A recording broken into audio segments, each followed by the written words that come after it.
Вы будете в шоке, но даже в наше время происходят убийства прямо в зале суда. Сегодня я расскажу вам о самых поразительных и ужасающих происшествиях, которые происходили во время заседаний в разных странах. Вы узнаете о самых масштабных и громких происшествиях. А в конце видео я расскажу про массовое убийство свидетелей целой бандой преступников. Приятного просмотра! Кажется, что убийство в зале суда в наше время возможно только в голливудских фильмах, но вы, как и я, будете в шоке, когда узнаете о том, что произошло совсем недавно, в 2018 году в Гватемале. Да-да, совсем недавно. И лично я до сих пор удивлен, что подобное вообще может случиться во времена, когда кругом одни металлодетекторы, да и правоохранительные органы ежедневно отлавливают преступников. Ладно, давайте перейдем к делу. Прокурор Карлос Пачеко активно занимался делом против Хосе Мануэля Мартинеса, который был главой одной из самых опасных преступных группировок в Гватемале. Дело было сложным и опасным, так как Мартинес имел значительное влияние и связи в криминальном мире. Но кто вообще этот преступник и что за группировка у него была? Мартинес – крайне известный преступник. Его обвиняют в многочисленных убийствах, а также торговле наркотиков. И этот человек, судя по всему, имел связи буквально везде, где только можно. В день трагедии Мартинес был доставлен в суд для участия в слушании по делу, связанному с его преступной деятельностью. Процесс привлекал внимание общественности, так как речь шла о одном из самых известных криминальных лидеров страны. И тут произошло нечто ужасное.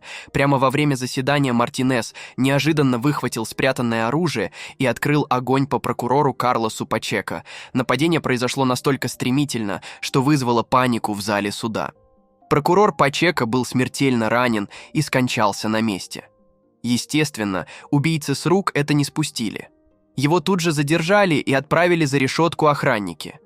Но лично меня поражает тот факт, что этот парень каким-то чудом смог протащить в суд оружие. Как такое вообще возможно в 21 веке?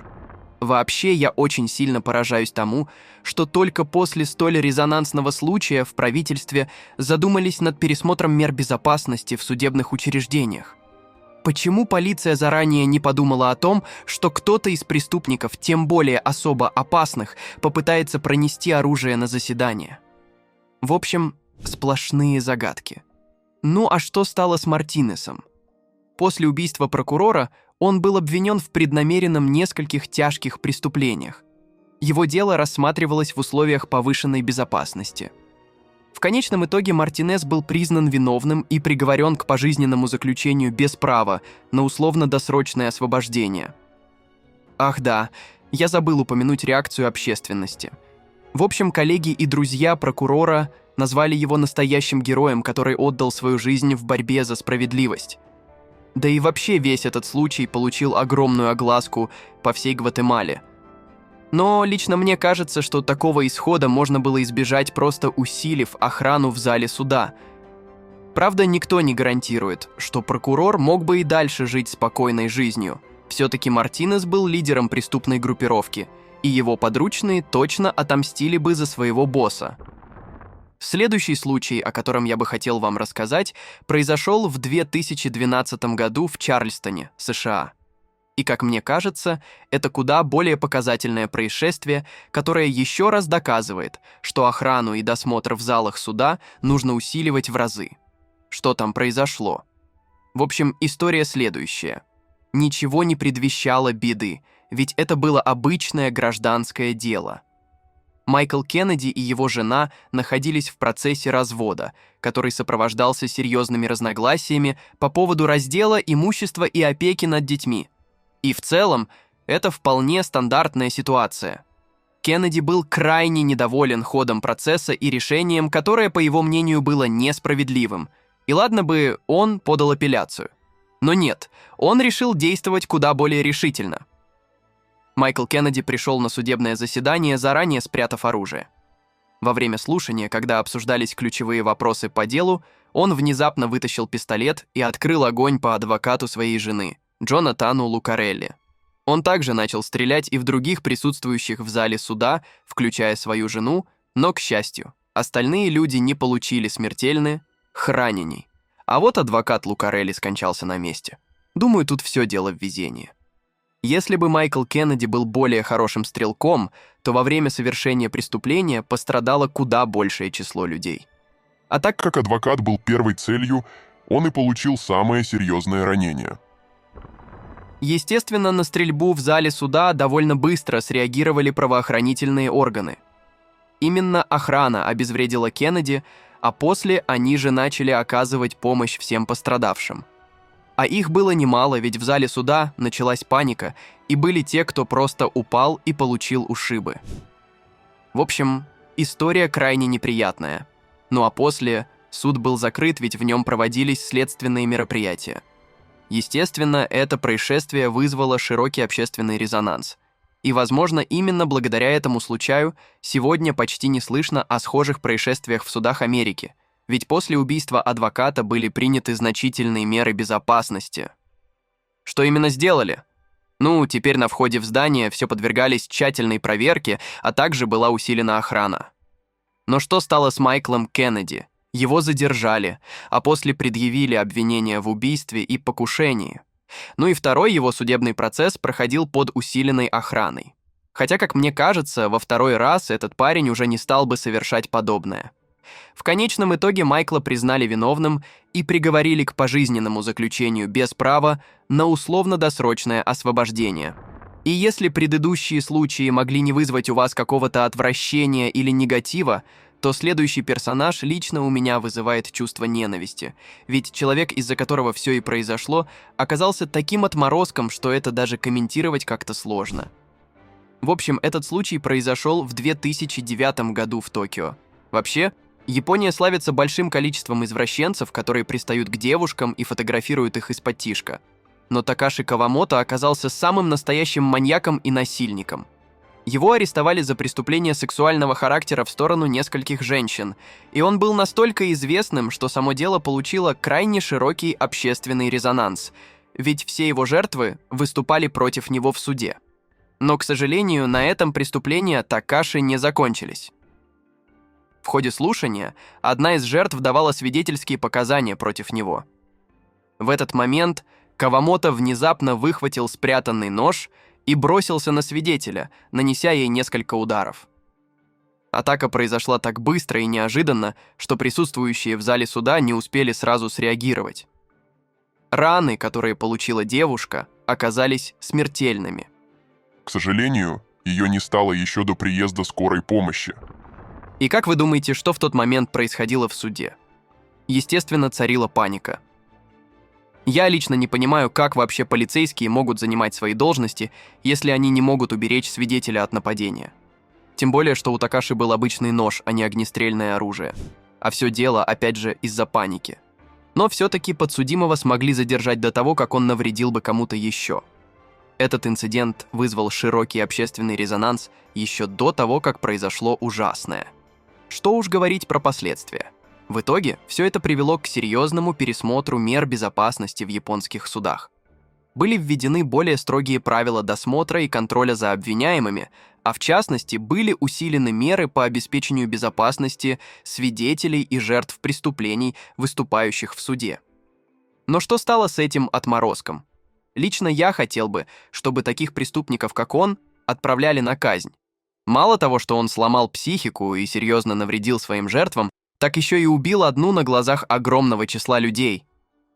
И, к счастью, в Японии нет моратория на смертную казнь. После нападения Кавамото был обвинен в преднамеренном убийстве и других тяжких преступлениях. Его дело рассматривалось в условиях повышенной безопасности. В конечном итоге он был признан виновным и приговорен к смертной казни за свои действия. Но если во всех случаях, о которых я вам рассказал ранее, преступникам никак не удавалось сбежать от последствий, то в следующей истории у убийцы это почти получилось, и лично меня повергает это в самый настоящий шок. Но, справедливости ради, это произошло еще в прошлом веке, когда технологии не были так сильно развиты. В общем, в 1999 году в штате Милуоки, США, проходило судебное разбирательство над Теодором Осуалдом. Этот мужчина был арестован и обвинен в вооруженном ограблении и других преступлениях. К слову, дело также получило значительное внимание общественности. И, казалось бы, при таком обширном внимании безопасность должна быть на уровне. Но нет. Теодор был весьма недоволен тем, что его судили, а также у него было нестабильное психологическое состояние. И, как мне кажется, это серьезно повлияло на произошедшее. В происшествии Осуалд находился в здании суда во время очередного судебного заседания. Когда судья Фредерик Гартнер выносил приговор, Теодор внезапно выхватил спрятанное оружие. Он открыл огонь по судье и другим сотрудникам суда. К сожалению, Фредерик был смертельно ранен и скончался на месте. Помимо него погибло еще 2 человек, а сам Осуальд попытался сбежать. И надо сказать, ему удалось скрыться. Правда, ненадолго. И тут я бы хотел постараться разобраться в том, как опасному и вооруженному преступнику удалось хоть как-то скрыться. Дело тут в том, что стрельба вызвала самый настоящий хаос в здании суда. Люди бросались в разные стороны, в панике пытаясь спастись. К тому же полицейские также подверглись инстинкту самосохранения и не сразу начали действовать. Из-за этого преступнику удалось ненадолго скрыться. Позже все здание было эвакуировано, а раненые получили медицинскую помощь. Самого Теодора задержали недолгим позже. И лично меня поражает тот факт, что ему удалось ускользнуть, пусть и ненадолго. Естественно, весь этот случай получил огромный резонанс. И, как обычно, только после самых страшных событий произошли изменения, которые должны в будущем обезопасить от чего-то подобного. Правда, как мы уже с вами знаем, этого все еще было недостаточно. А что стало с Теодором? Ну, его все-таки задержали, а после опять отправили на скамью подсудимых. Его обвинили во множестве серьезных преступлений, и на этот раз убить кого-то или хотя бы совершить побег ему было просто невозможно. Охрана была усилена, а самого Теодора осмотрели вдоль и поперек. В конечном итоге он был признан виновным и приговорен к пожизненному заключению без права на условно-досрочное освобождение. Я решил оставить, наконец, самое сладкое и интересное. Если все предыдущие случаи происходили из-за действий одного человека, то в следующей истории были задействованы несколько членов одной криминальной банды. И лично я поражен, что такое вообще возможно. Вы только вдумайтесь. Судебное разбирательство касалось деятельности одной из самых опасных банд Нью-Йорка, обвиняемой в множественных преступлениях, включая убийство, рэкет и наркоторговлю. Казалось бы, тут нужны все меры предосторожности.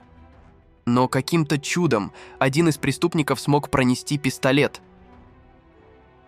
Во время судебного заседания, когда свидетели давали показания против банды, этот мужчина внезапно вытащил пистолет и открыл огонь по свидетелям.